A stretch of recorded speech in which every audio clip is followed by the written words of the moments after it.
Ranchi Lok Sabha seat से भाजपा उम्मीदवार संजय सेठ ने नामांकन दाखिल किया। समरनाले में उनके साथ उत्तराखंड के सीएम पुष्कर सिंह धामी, अमर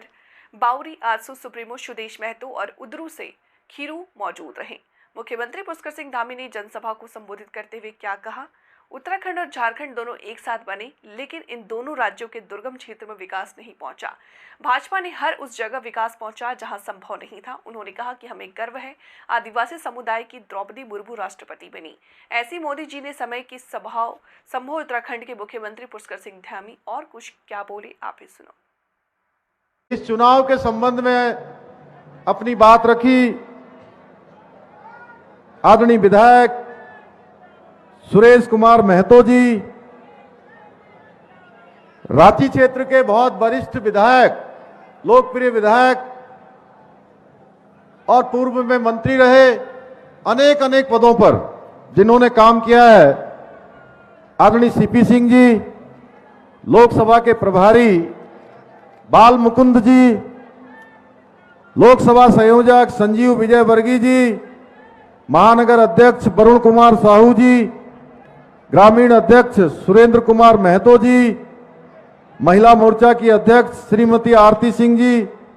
प्रदेश उपाध्यक्ष आरती कुजूर जी एवं मंच पर आसीन सभी हमारे पदाधिकारीगण, सभी जनप्रतिनिधिगण, एनडीए के, आजसू के, जदयू के, भारतीय जनता पार्टी के सभी पदाधिकारीगण और आज इस नामांकन सभा में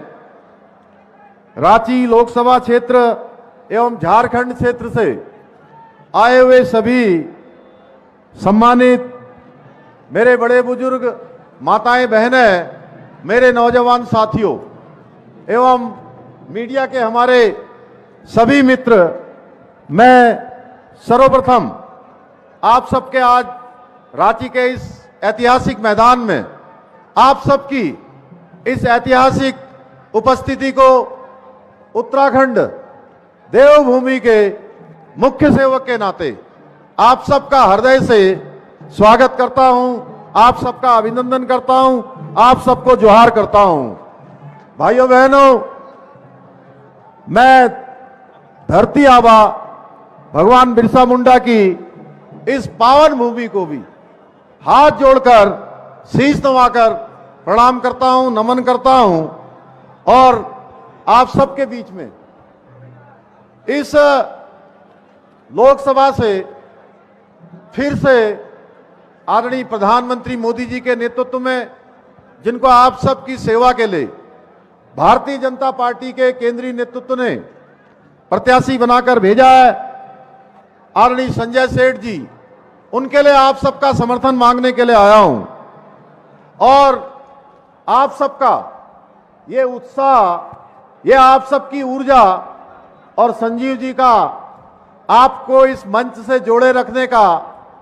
अद्भुत काम देखकर मैं पिछले 2 घंटे की उपस्थिति में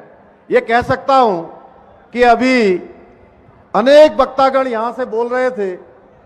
और सब कह रहे थे कि इस बार ऐतिहासिक जीत होने वाली है। मेरे मन में कोई संदेह नहीं है कि संजय जी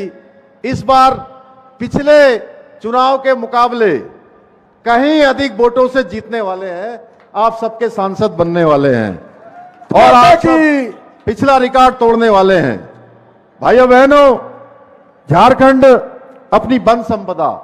जिसके बारे में अभी कह रहे थे 70% से ज्यादा यहां पर वन संपदा, खनिज संपदा और आदिवासी समाज के साहस, वीरता एवं स्वाभिमान के लिए हमेशा इसकी एक पहचान रही है, इसकी प्रसिद्धि रही है। और जब भारत में आजादी का आंदोलन प्रारंभ भी नहीं हुआ था, उस समय अंग्रेजों के खिलाफ किसी ने प्रखरता से आवाज उठाई थी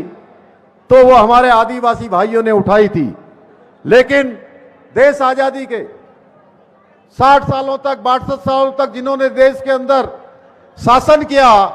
जिन्होंने देश की हुकूमत चलाने का काम किया, उन्होंने कभी आदिवासी समाज की कोई सुध नहीं ली। केवल भारतीय जनता पार्टी ही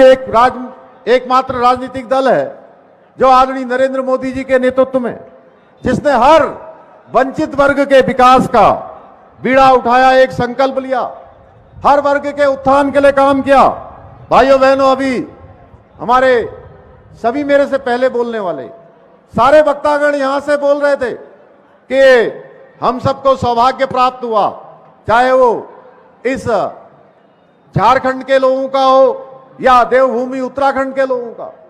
एक ही समय में दोनों राज्यों का गठन हुआ,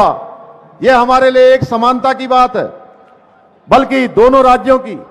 जो परिस्थितियां भी हैं वह भी एक समान है। जहां इस राज्य की वन संपदा 70% है, वहीं उत्तराखंड भी 70% से ज्यादा वनों से आच्छादित राज्य है, नदियों से आच्छादित है, पर्वतों से आच्छादित है। राज्य में निर्माण से पूर्व भौगोलिक परिस्थितियों के कारण हमारे दुर्गम पहाड़ी क्षेत्रों और आपके जो घने क्षेत्र हैं, उन क्षेत्रों तक विकास नहीं पहुंच पाता था। इससे एक बहुत बड़ा वर्ग विकास से वंचित रह जाता था, मुख्य धारा में आने से वंचित रह जाता था। भाइयों बहनों, आपकी इस परेशानी को समझते हुए हमारे राज्यों का गठन करने और हमें न्याय दिलाने का काम श्रद्धेय अटल बिहारी वाजपेयी